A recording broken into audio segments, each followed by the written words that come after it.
European Union member states are shunning collective leadership in the face of the coronavirus crisis to go their own way as morale plummets on the continent due to the coronavirus pandemic. Leader of the EU 27 has clashed on a number of issues at hand since the COVID-19 outbreak began, not least the way in which the looming financial crisis should be addressed. French President Emmanuel Macron warned the EU is facing its moment of truth. He said the bloc was left with no choice but to establish a fund that could issue common debt with a common guarantee to provide financial aid to countries according to their needs as opposed to the size of their economies.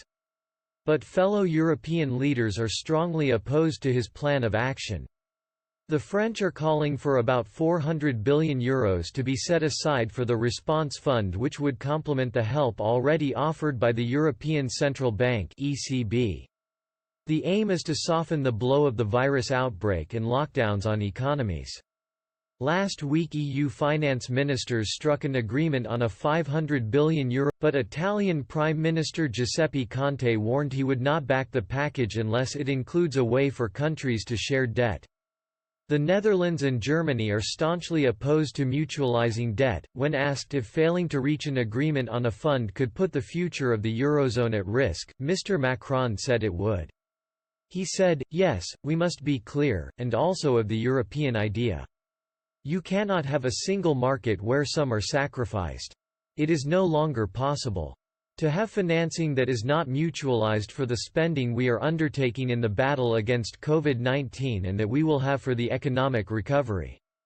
President Macron's warning comes ahead of a meeting of EU leaders next Thursday. Leaders will discuss the proposed plan for a fund over video conference in the hope of finalizing. Italy remains the hardest hit country in Europe by the coronavirus crisis. On Thursday, EU Commission President Ursula von der Leyen issued a heartfelt apology to Italians for the bloc's lack of help at the beginning of the outbreak. Her apology comes as Italy is seeing a rise in anti-EU sentiment.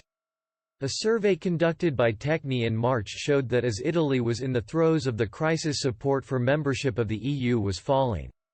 Nearly 7 in 10 Italians, 67%, said being a part of the bloc was a disadvantage. This number was up from 47% in a similar ballot in November 2018. And Spain has warned the EU risks collapsing if it fails to listen to and address the needs of poor countries. Prime Minister Pedro Sánchez has said his country needs to see unwavering solidarity among EU nations as anger among Spaniards